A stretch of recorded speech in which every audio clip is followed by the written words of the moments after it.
हाय hi guys, guys. स्वागत है आप लोगों का फिर से एक और बार। और हम लोग कवर करने जा रहे हैं फुटबॉल, जो कि आया है इंग्लिश प्रीमियर लीग और ला लीगा से।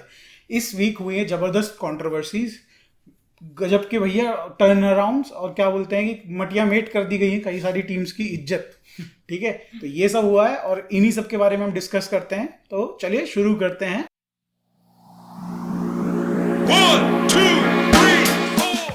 तो सबसे पहले बात कर लेते हैं सिटी वर्सेस बोurnemouth का मैच। 6-1 से मटिया मेट कर दी बिल्कुल ही बोurnemouth का। साला मेरे को लगता नहीं कि उठ पाएंगे पूरे सीजन में, इतना बुरा पेला है। वो तो इज्जत कर ली यार, हालैंड वालैंड को पहले ही सेकंड हाफ में ही हटा लिया था, वरना तो क्या ही स्कोर होता। तो जरा बताइए जरा गुरुजी, मैच तो देखा है आपने? हाँ, मतलब ये था कि मैं तो एक्सपेक्ट करता था कि बहुत गोल पड़ने वाले हैं। और सिटी मतलब इस सीज़न कहीं ना कहीं अपनी थर्ड गियर में ही खेल रही थी, बट कल लगा कि भैया फोर्थ गियर में खेल रही है और जो धुलाई करी है। स्पेशली आई थिंक 6 से भी ज़्यादा गोल हो सकते थे। वो तो उन्होंने हालैंड को और अपने की प्लेयर्स कुछ थे उनको सब्सिट्यूट कर दिया और बाकी कुछ बेंच को भी मौका मिला खेलने के लिए। बट जो स्टैंड आउट प्लेयर रहा, स्टार प्लेयर रहा डोकू, हर एक चीज़ देखने को मिला। असिस्ट, गोल, स्पेशली ड्रिबलिंग लेनी देनी करके रख दी थी। और बहुत मज़ा आ गया गेम देख के। और सिटी लग रहा है कि बैक इन फोर्थ गियर अभी हो गई है। पर हालांकि थोड़ा ओपोनेंट हल्का था, बट सही लगा गोल करके city back to their normal.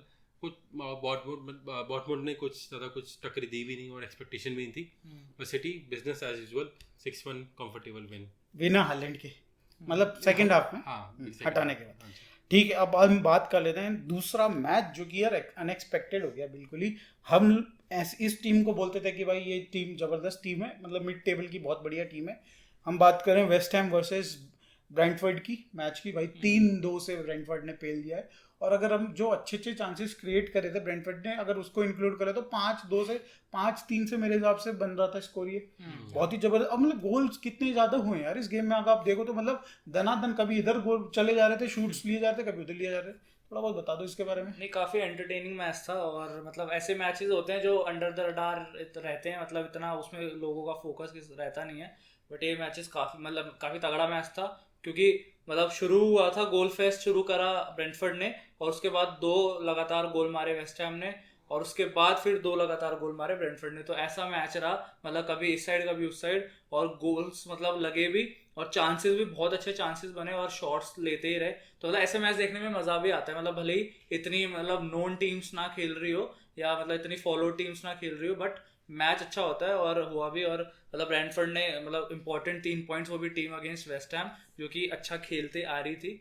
But अब थोड़े से ढीले पड़ रहे हैं बीच में, मतलब। बिल्कुल सही बात है। और ऐसी अगर हम बात करें, अंडर द रडार चला गया एक और game, Sheffield United versus Wolves वाला। भाई ये शेफील्ड यूनाइटेड को बोलते हैं यूरोप की सबसे घटिया टीम, और वुल्व्स एक ठीक ठाक टीम थी। हम बात करें अच्छी टीम है प्रीमियर लीग की, उसको हरा दिया शेफील्ड यूनाइटेड ने।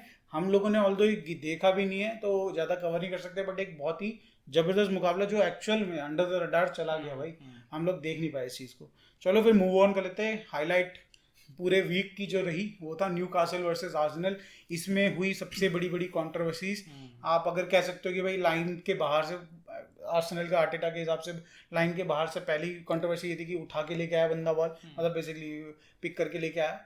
और फिर उसके बाद जो पुश किया डिफेंडर को, ठीक है, बेसिकली फाउल था जो जो वीआर ने दिया नहीं। तो एक ये कंट्रोवर्सी, उसके बाद शायद से तीसरी ऑफ साइड। एक ही मूव के अंदर तीन तीन वीआर चेक्स हुए। ये भी आई थिंक पहली बार हुआ ऐसे प्रीमियर लीग में। तो उसके बारे में क्या कहना चाहोगे आप? तो सबसे पहले तो मतलब कंट्रोवर्सी से पहले मैच के बारे में बात कर लेते हैं। बहुत तगड़ा मैच था, ब्लॉकबस्टर मैच था। और एक्सपेक्टेशन थी कि एंड टू एंड होगा, और वैसे ही हुआ भी। दोनों अच्छी टीमें थी, बट मुझे एक्सपेक्टेशन थी कि आर्सेनल निकाल लेगी। बट जिस हिसाब से न्यूकासल ने खेला कल, बहुत अच्छा था। और यहाँ तक बात रही देखो कंट्रोवर्सी की, अब देखो वीआर चेक तो कर ही लिए हैं, और तीनों पे वीआर चेक किए हैं। और इतने सारे रेफरी, और रेफरी ने अल्टीमेटली मतलब तीनों को रिव्यू करने के बाद ही डिसीजन दिया है। तो उसके बाद देखो, जो टीम जीत रही होगी वो तो खुश रहेगी, जो टीम हारेगी, भले मैं आर्सेनल का सपोर्टर हूँ, तो वो गुस्से में रहेगी कि बोलेगी मतलब चीटिंग हुई है। इसी वजह से आप जर्सी भी नहीं पहन के आए हैं थोड़ा। आज इसीलिए थोड़ा मैं भी थोड़ा दिखा रहा हूँ अपना गुस्सा। बट एनी ये मतलब end of the day referee का डिसीजन हमको सपोर्ट करना चाहिए, रिस्पेक्ट करनी चाहिए। कुछ दिन ऐसे होते हैं कि आपके लिए मतलब आपके फेवर हो जाते हैं डिसीजन, कल नहीं गया तो नहीं गया। और बट मैं अच्छा हुआ कुल मिला के। और अब न्यूकास्टर जिस तरह से उभर रही है, तो मुझे लगता है कि टॉप 4 टीम के अंदर आ रही है अब। तो जैसे कि आर्सेनल है, और आपकी सिटी सिटी है ही है, टॉटनम लिवरपूल है, टॉटनम है। टॉटनम मतलब कह सकते हो अभी के लिए मतलब ढप बनेंगे। 5वीं न्यूकास्टल उनकी आ रही है, तो मतलब न्यूकास्टल का जो एक तरह से ग्रोथ हुई है पिछले सीजन और इस सीजन बहुत अच्छी रही है। तो मिला के कह सकते हैं कि डिजर्विंग विंग। और अपने घर में तो भाई न्यूकास्टल ग्राउंड एक तरह का फोर्ट्रेस हो गया है, मतलब पीएसजी भी डर के मारे भाग गई थी। तो टफ होने वाला है, तो सही है, मतलब मैच अच्छा हुआ, मजा आया। बट जीत जाती आर्सेनल या फिर ड्रॉ कर लेती तो थोड़ा सा और मजा आता, बिल्कुल अच्छा सही बात है। बढ़ जाता मजा बेसिकली। और एक और मैच अंडर द रडार आपका Nottingham Forest versus Aston Villa. Draw basically जीत लिया है भाई, मैं ड्रॉ बोलने जा रहा था, जीत लिया भाई नॉटिंघम फॉरेस्ट ने, जो कि अनएक्सपेक्टेड है, बिग अपसेट, बिल्कुल बहुत ही जबरदस्त गेम हुआ अगेन। और एस्टन विला हम वेस्ट हैम के कंपैरिजन में ऑलमोस्ट सेम बोलते हैं, कभी ये कभी 19 कभी वो कभी 20 ऐसा सीन रहता है। और इनसे एक्सपेक्टेड नहीं था कि भाई ये टीमें इन अपने से मतलब काफ़ी पीछे जो टीमें उनसे हार जाएंगी। बट अगेन यही है ब्यूटी प्रीमियर लीग की भाई, इसमें आप एक्सपेक्ट नहीं कर सकते हो कि भाई आप फेवरेट हो। कभी कभी छोटी team Luton town, Sheffield United, ये सब आके बत्ती बना के चली जाती हैं, और वही हुआ है दोनों टीमों के साथ। बट इसको भी अगेन हम लोगों ने बहुत कोई खास इंटेंसिटी के साथ देखा नहीं है, तो इसके बारे में हम ज़्यादा बात नहीं करना चाहेंगे। मूव ऑन करते हैं भाई ला लीगा की तरफ, जहाँ पे मुंह काला कराते कराते बची है बार्सिलोना। ठीक है, बार्सिलोना के बारे में बात करें, चलो मैं ही बता देता हूँ, जो मैंने ही अपनी टीम को ज़्यादा ध्यान से देखा था रात को। हाँ मतलब 80 मिनट तक तो इन लोगों के गेम ही नहीं बना यार बिल्कुल भी। जब इनके सब्स्टिट्यूट आए तब जाके उन्होंने गोल किया। बट अगर हम चलो पहले स्टार्टिंग से बात करें पहले हाफ की, यार पहले हाफ में तो अगर आप हाईलाइट भी देख लोगे ना, आपको दिख जाएगा भाई, बत्ती बना के रखी थी बार्सिलोना की भाई। हाँ लेनी देनी कर रखी थी बिल्कुल ही, मतलब मैं अभी बोलना नहीं चाहता हूँ कुछ अच्छे वर्ड्स वैसे हल्क कर रखी थी यार। अगर हम बात करें कि भाई कौन से प्लेयर्स खिला रहे हैं, जैसे कि हमने देखा था क्लासिको में, इन्होंने जाओ कंसेलो को खिला रखा था आपके राइट विंग में। ठीक है, अब आपके पास प्लेयर्स कौन कौन अवेलेबल है वहाँ पे, अगर हम बात करें रफीना है, आपके पास यमीन यमाल है, ठीक है, ऐसे से अच्छे प्लेयर्स हैं। और आप कंसेलो को अगर उस जगह पे खिला रहे हो जो कि रियल मैड्रिड में भी एक स्ट्रेटेजी रही हो, बट आप रियल सोसिएडाड के साथ का मैच, तो उस उनके अगेंस्ट खिलाने का क्या मतलब बनता है? वहाँ पे आप अपनी प्रॉपर जो भी आपकी प्लेइंग है वो बंदों को खिलाओ, जिनकी पोजीशन एक्चुअली वो है उनको खिलाओ।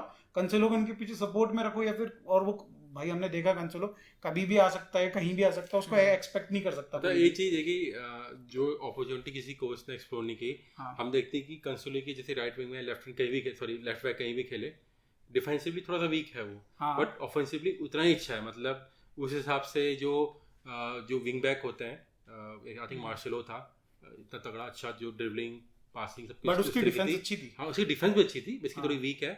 तो इंस्टेड ऑफ उसको अगर आपको उसकी उस एबिलिटी को, मतलब इसके ऑफेंसिव जाने की जो एबिलिटी को आप टैप करना चाहते ही हो, क्यों ना इसको मिड में खिला लो, राइट मिडफील्ड खिला लो। कल खिलाया तो था, कल विंगर खिलाया था उसको। नहीं तो राइट मिड की बात करो, right midfield not winger, midfield. तो उससे क्या होगा कि आपका वो ड्रिबलिंग वगैरह पासिंग वगैरह बहुत अच्छी है, ऑफेंसिवली गेम कर सकता है, और डिफेंडर तो है ही, वो तो थोड़ा बहुत डिफेंसिव वर्क रेट भी दे सकता है। तो एक ओवरऑल पैकेज बन के आएगा। अभी क्या है कि या तो आप आगे बिल्कुल आगे खिला दे रहे हो, अरे भाई तो उसको रोल जिस रोल के लिए लिया है राइट बैक वाला, कम से कम वो तो करे। वो तो वहां तो खिला ही नहीं रहे हो, आप इसको राइट विंगर बना रहे हो, और आप राइट विंग में बार्सिलोना के 2-2 3-3 हुए हैं। इसके स्टार्टिंग में जब खिलाए थे ना हमने, तो एक्चुअली हुआ क्या कि जो अपना रोल, जो उसका गेम है एक्चुअली, कि वो आगे बॉल अच्छे लेके जाता है, फास्ट लेके जाता है, तो उसके बाद हुआ क्या कि पीछे वाइड बन गए, उसको एक्सपोज हो गया, तो वो एरिया एक्सपोज हो गया, तो गोल्स वहीं से आना शुरू हो गए थे बार्सिलोना के। जब से हमने देखा है स्टार्टिंग के 2-3 गेम में 5-5-0 से तो जीते हैं, बट उसके बाद ये दिक्कत शुरू हो गई, तो उसके बाद ज़ावी ने शायद से ये कुछ करा है। बट अगेन ये कॉम्बिनेशन बिल्कुल सही नहीं बैठा है। और अच्छी बात यह है कि कई सारे प्लेयर्स आना शुरू हो चुके हैं, पेड्री आ चुका है, और इस महीने के एंड तक हमारा वही डियोंग भी आ जाएगा, तो मेन प्लेयर जो कि उसकी जगह पे रोमेरो खेल रहा है, जिसका मेरे को स्टार्टिंग में काफ़ी अच्छा लगा था, बट अब कहीं ना कहीं बहुत डाउन हो गया है वो। और डियोंग आएगा तो ऑब्वियसली बहुत अच्छा जाएगा। गावी बहुत अच्छा खेल रहा है, बट कल फिर अग्रेसिव अननेसेसरी का, ठीक है, येलो कार्ड। और ठीक है, वो रेफरी की गलती बोले किसकी बोले, बट वो थोड़ा एग्रेसिवपन था ही उसके अंदर, ठीक है, थोड़ा बचपना है ही उसके अंदर। बट ओवरऑल अगर हम बात करें तो 80 मिनट तक तो सिर्फ रियल सोसिएडाड गेम में दिख रही थी, और वो डिजर्व करती है गेम जीतना। जीती नहीं हो बात अलग है, ड्रॉ एटलीस्ट 1 पॉइंट तो गले जाना डिजर्व करती थी, ठीक है। बट अगेन 80 मिनट के बाद जो गेम पलटा है, जब मतलब हमारे सब्स्टिट्यूट्स आए, ठीक है, तो उसके बाद गेम पलटा है। हमारे जो प्लेस बनने लग गए थे एक्चुअली, एक टाइम पे गावी के पास एक बहुत गोल्डन अपॉर्चुनिटी आई थी जो उसने बहुत गंदी तरीके से मिस करी। अगेन मेरा ये पर्सनल ऑब्जर्वेशन लग रहा है मेरे को कि यार गावी थोड़ा सा वीक है, चांसेस क्रिएट करने के क्रिएट तो बढ़िया कर दे रहा है, डिफेंसिवली अच्छे कर रहा है, फिनिशिंग नहीं कर पा रहा है। और वैसे ही हमारे बाकी जो हम एक तरीके से कह सकते हैं मैन यूनाइटेड का बेटर वर्जन है बार्सिलोना, ठीक है, बाकी और कुछ नहीं। हमारे मैन यूनाइटेड बॉल भी नहीं रख पाता, हमारे स्ट्राइकर नहीं काम कर रहे हैं। हाँ, ये बॉल रख लेते हैं इस मामले में कि स्ट्राइकर कुछ नहीं कर रहे हैं, दोनों की वही हालत है। और गोल किसने किया भाई? अरूहो ने भाई। अगर हम बात करें कल अरूहो का गेम, यार जबरदस्त गेम खेला अरूहो ने, डिफेंसिवली बहुत बढ़िया।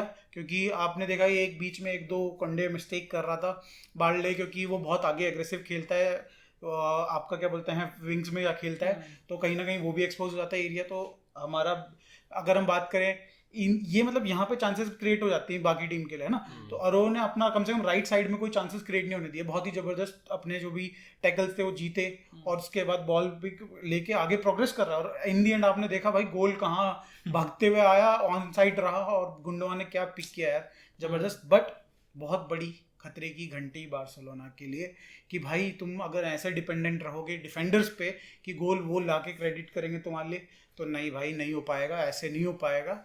और बहुत सारे यूट्यूब क्रिएटर्स बोल रहे हैं कि यार तुम अपना सपोर्ट दिखाओ। भाई बिल्कुल सपोर्ट है भाई, हमें भी पता है कि भाई 3.5 मिलियन में ऐसी ही टीम बनती है, ठीक है, 3.5 मिलियन में ऐसी ही टीम बनती है बिल्कुल। बट अगेन हम एक बात करेंगे भाई, बार्सिलोना है वो, तुम उसको या तो तुम ये एक्सपेक्ट कर लो कि वो इस सीजन में भाई 6वें 7वें भी फिनिश करने जा रही है, तो उस हिसाब से तो फिर हाँ बिल्कुल ठीक है। बट अगर आप एक्सपेक्टेशन भी ये बनाओ कि भाई तुम लीग भी जीतो, चैंपियंस लीग भी में भी फाइनल्स तक, सेमीफाइनल्स तक पहुंचो, और आप ये भी इधर ये भी बोलो कि अपने फैंस को कि भाई तुम डिसहार्ट मत हो कि ऐसी परफॉर्मेंस के बाद, भाई बिल्कुल नहीं। अगर आप ऐसी परफॉर्मेंस दोगे तो मैं मानता हूँ कि भाई आराम से, क्योंकि ये सीजन आप देखो जिरोनो अपनी बिल्कुल एक्सीलेटर से पाँव हटा नहीं रहा है। हमारा एथलेटिको मैड्रिड अच्छा खेल रही है, रियल मैड्रिड में भाई बेलिंगम में पता नहीं क्या ही हो रहा है, हार भी था, हारते जिता दे रहा है साला वो, ठीक है। तो ये तीनों टीमों को तो मेरे को लग रहा है कि पोजीशन पक्की है बार्सिलोना के सिवाय, ठीक है। और अनटिल अनलेस हमारे प्लेयर जब तक आते हैं तब तक हम कितने पॉइंट लूज करते हैं वो दिक्कत वाली बात हो जाएगी।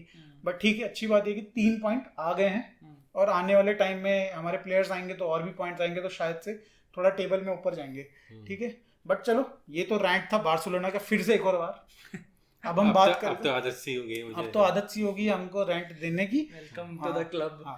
तो एक और अच्छी बात क्या हुई बार्सिलोना के लिए कि एथलेटिको अपना गेम हार चुकी है, और लास्ट पमास के साथ लास्ट पमास ने पम कर दिया भाई, ठीक है। और मतलब ठीक, बट अभी भी वो एक 1 गेम इन हैंड है, और अगर वो जीत गई तो ऊपर हो जाएगी बारसा से ऊपर। मतलब यार मैं तो बोल ही रहा हूँ रहेगी वो ऊपर ही, जब तक हमारे प्लेयर्स नहीं आते। बट बात करें इनकी टीम का मैच आज, रियल मैड्रिड वर्सेस आपका, तो क्या चांसेस है?